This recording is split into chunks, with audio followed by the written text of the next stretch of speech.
guys, Brian with Cajun Cardboard coming at you from the great state of Louisiana. Very short video today. I want to track the 1986 Fleer Jordan PSA 8 versus the 2003 Topps Chrome Lebron PSA 10. And the reason I took these two cards and these two grades is those are sort of, the two most collectible players in the basketball card collecting hobby. I know there's others out there, Kobe and whatnot, go down the list or whatever. But Jordan and LeBron are kind of the two primary focal points of the hobby, probably the two most collected players in the hobby, love it or not, right? I happen to collect both of them, so I've got no dog in this hunt. I'm a math nerd. When I see stats and indexes that intrigue me, I just like to turn on the camera and start screaming at you guys in a weird accent. So let me switch you over to Card Ladder. I want to kind of work backwards. Sometimes I do this. I'm on cardladder.com. I'm a Card Ladder Pro member, so I have access to all these really cool indexes and charts, and you can too. Just go, subscribe. I don't get paid to promote them. I just like them, and it's really fun stuff to look at. But anyway, I've got in this comparison feature over here on the left, you can pull up any two cards you want and just compare them historically over time, in long time periods, recent time periods, short time periods. You can customize your time periods.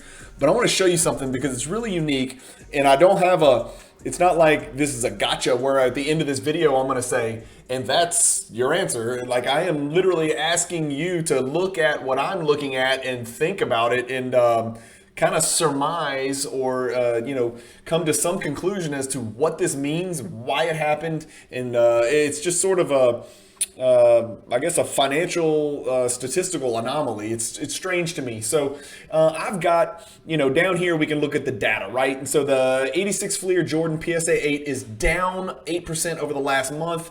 As we've talked about on this channel and in the hobby, the LeBron Topps Chrome PSA 10 is making a little bit of a rebound, it looks like. There's been 32 Jordans sold. There's been 21 LeBron sold. So pretty good sample size over the last month. Again, not rare cards, right? Pop 8,300, pop 2,200. Not rare cards, right? So I'm kind of comparing these two cards because they have a very similar value today, right now. And then I kind of want to hit the rewind button, and we're going to go backwards and sort of figure out how we got to this point. So we're working backwards chronologically. So over the last month, as you can see, look up here at our chart, right? Here's our graph. The cards go up and down. Again, that depends, because not all 8s are the same, not all 10s are the same. These two cards both have 4 borders, so their centering is highly scrutinized. But their pop is very different. It's almost 4x the pop for the Jordan as for the LeBron. And of course the market cap for the Jordan therefore is significantly higher, a little bit less than 4, a little bit more than 3, a little bit less than 4 times the market cap because the cards are about the same value and the pop's 4 times. So that's over the last month, right? They're, kind of weaving in and out. The cards are relatively the same value. The average sale price, over the last, these are the last sold, right here. So, you can kind of look right here. The last sold PSA 8 was 6,800. The last sold LeBron was 8,000.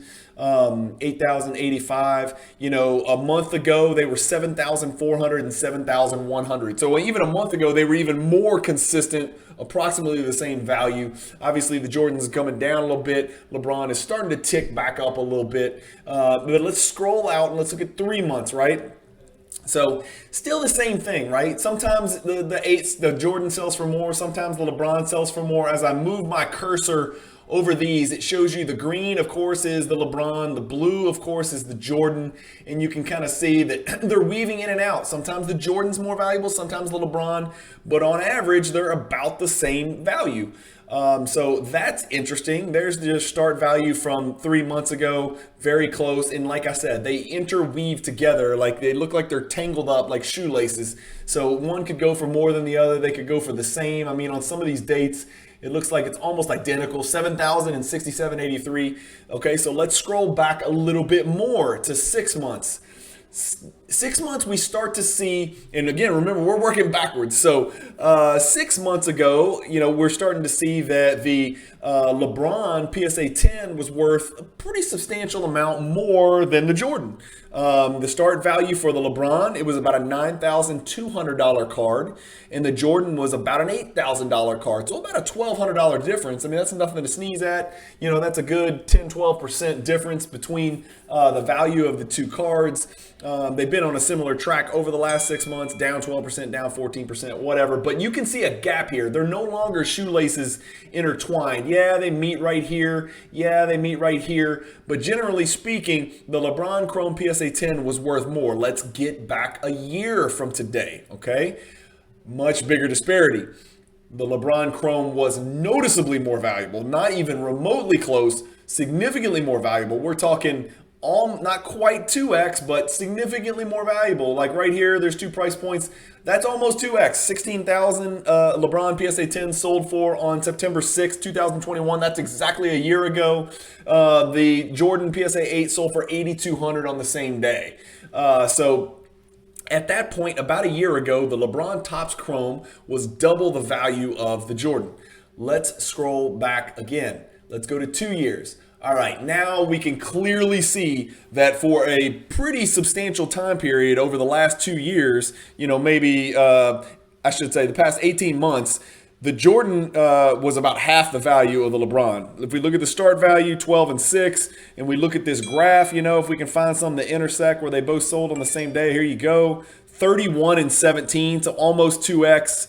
Let me find another one, another nice one where they mix right here. Where was I? There you go, 21 and 10, so truly 2x right there. You can see that LeBron Chrome PSA 10 was 2 times the value of the Jordan, okay? And so here's what I want to do. I've created a custom chart, boom, right here. We're looking at from 2015 to 2020. So look at this. Remember, the blue is the Jordan card. So back in 2016, look at these when we find something to intersect. Look at the blue. The Jordan was worth over about 5.5 to 6 times the value, about 5 times the value, 5.5 times the value of the LeBron Topps Chrome PSA 10 in 2016. Significantly more value, significantly more all the way, never intersects ever. The LeBron Chrome was never in the same category as the Jordan in any of those years, all the way from 2015 until we finally get up here to 2019 when the hobby started to explode a little bit. And at that point, that is where the green LeBron Chrome PSA 10 goes on a crazy ass run.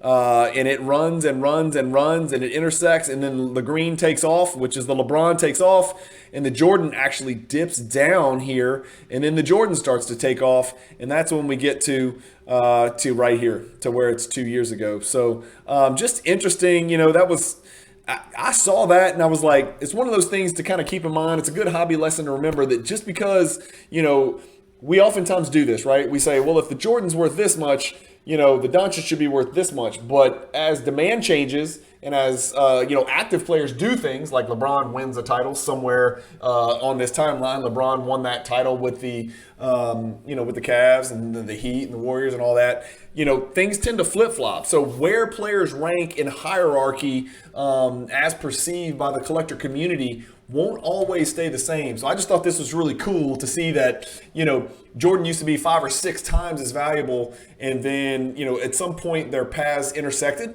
and then their paths took off in opposite directions. And then, the LeBrons were worth twice as much.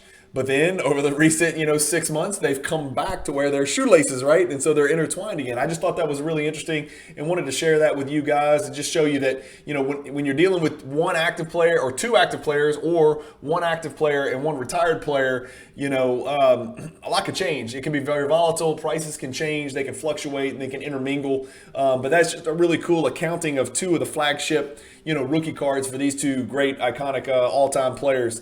And I compared those 2 grades with each other, because they're a similar value, relatively similar value today. But I wanted to show you that wasn't always the case. And so just an interesting little lesson. I'm not sure what we take out of this, but I thought that was cool to share. Let me know what you think about these charts.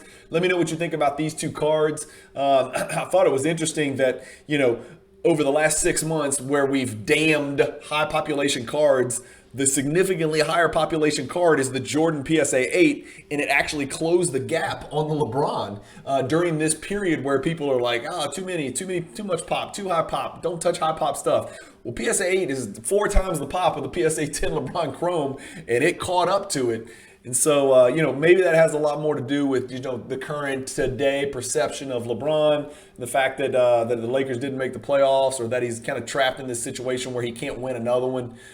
Maybe 3 more titles were baked into his numbers, and now people are like, well, he's not getting any more titles, in his numbers, or maybe 1 more title or something like that, more reasonable. But and I think now people are coming to grips that he's not going to get another one as the alpha on the Lakers. It doesn't look good for him since the West and the East is loaded. There's about probably 12 teams that are significantly better, not just on paper, but I think most people would agree noticeably better than the Lakers. And so his title winning days may have closed, sadly, unless he leaves Los Angeles, which is not out of the question at some point. Who knows how long this guy can play? Maybe he's going to pull a Tom Brady. Anyway, let me know what you guys think in the comment about these graphs and charts. I think they're cool. I think it's fascinating, and I love looking at the historical history of cards like this. I wish I'd been around in 2015 to buy as many of both of these cards as I can.